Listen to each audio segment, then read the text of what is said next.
Welcome back to the 69th Venice Film Festival, where the morning screening has given us murmurous voiceover, whispering grass, long evening shadows on suburban streets, and a storm of mixed cheering and booing. It can only be the new film from the great Terry Malick. This is To the Wonder, a motion picture by Terrence Malick. There are no clips of To the Wonder. There is no trailer for To the Wonder. There is only this still, showing Ben Affleck and Rachel McAdams and a field. This is the press conference for To the Wonder. There is no Terrence Malick at this press conference.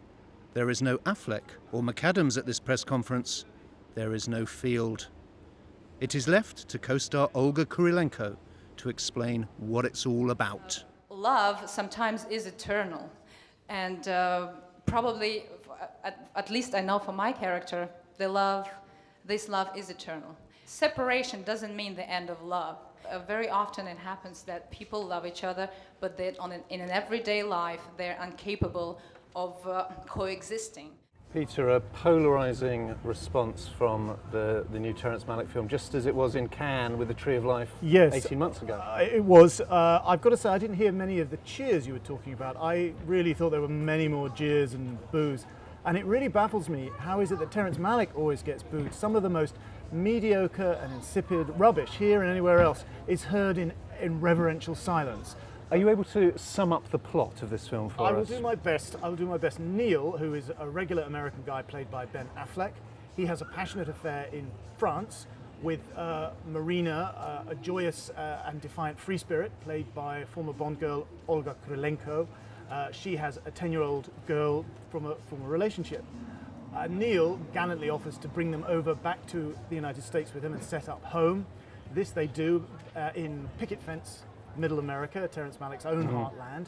She at first is entranced, but then something about it goes wrong. Their transplanted relationship does not take in the American soil, and importantly and metaphorically, his work as an engineer leads him to the conclusion that something is wrong with the soil, something is wrong with subsidence and probably with the water table. He becomes very, very unpopular with the local neighborhood because of his technical investigations. Their affair goes more and more sour, and it's at that stage that he apparently ignites or reignites a relationship with a beautiful woman from his childhood played by Rachel McAdams. And the whole thing is coloured by a crisis of faith being suffered by a local priest played, perhaps a little implausibly played, by Javier Bardem. Who provoked a ripple of laughter when he appeared. Yes. I mean, he's such a big star that unfortunately he comes on and there's a massive laugh. Unfortunately, that's the cross he has to bear. I mean, I don't think he did badly at all, but unfortunately he looks incongruous, I think. The casting is perhaps a bit incongruous. Maybe Malick should have gone for somebody who wasn't as well known. I didn't have a problem with Bardem, but I did have a problem with your beautiful free spirit played by Olga Kurylenko, who does a lot of dancing. She does a lot of dancing, and there is a joyous dancing scene in a supermarket, which even I have to say, I did raise a bit of an eyebrow. She's a bit exasperating. She is a bit exasperating, but the only thing I would say in her favour is that is part of the point. She is supposed to be a free spirit who feels trapped. Now, I adored The Tree of Life, and I loved bits of this, but I didn't think it had quite the depth of feeling that The Tree of Life had.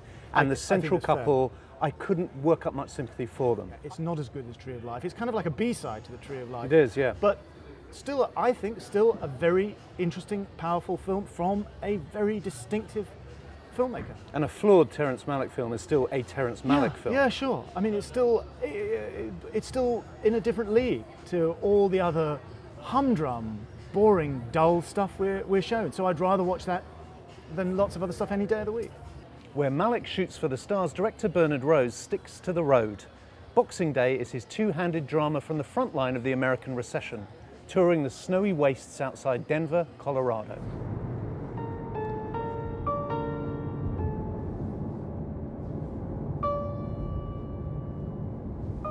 Look at that, we've had pure sunlight. Global warming. Gotta love it. Boxing Day customizes an old Tolstoy tale to cruise the foreclosed homesteads of Middle America.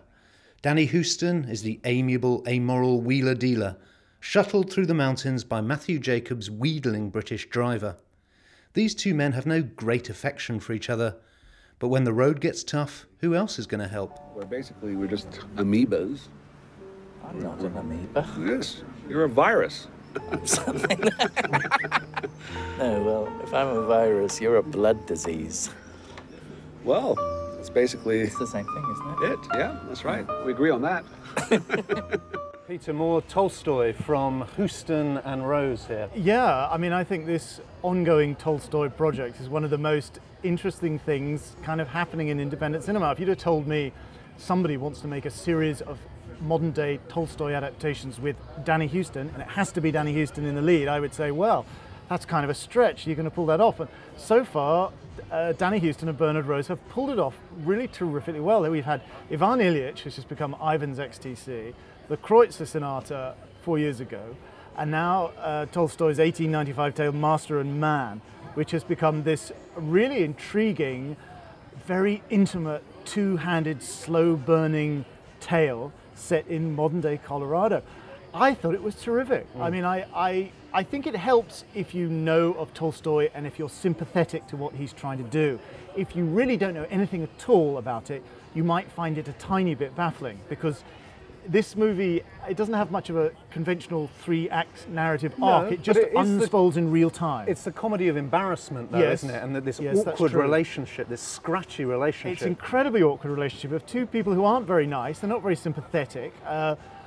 Danny Huston plays Basil, who is a rascally and frankly absolutely Unscrupulous, unprincipled yeah.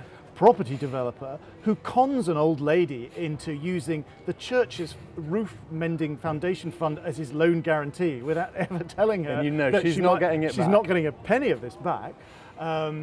He's a bad guy. Then he hires this taxi driver, played by Michael Jacobs, who is a whiny, wheedly, nerdy guy who has been violent with his family. He's a reformed alcoholic. He's an incompetent driver, an incompetent navigator. He has this ingratiating manner. I mean, the two of them deserve each But other. he's the nominally more liberal But one. he's slightly more liberal, but he's so whiny and stupid that you almost, but not quite, on Basil's side. Yeah. And yet, when these two men reach the crisis, when they are in extremis, and you realize all they've got is each other, then something kind of mysterious happens. And I thought it was kind of great, I must say. And it's in Tolstoy's spirit, I thought. How's this festival looking for you? It seemed to sort of take a while to warm up, but now it's blossoming into something I mean, impressive. this weekend I've seen great stuff. I've seen some great stuff. I've seen The Master, which has been great. To the Wonder, which for me is flawed, but as I say, I'd rather have that than anything else. And Bernard Rose, absolutely great. And some other sort of interesting things. As I say, Sarah Polley, so good. Really looking good. This weekend has seen, the heavy hitters. It's come hit out. fifth gear. It has.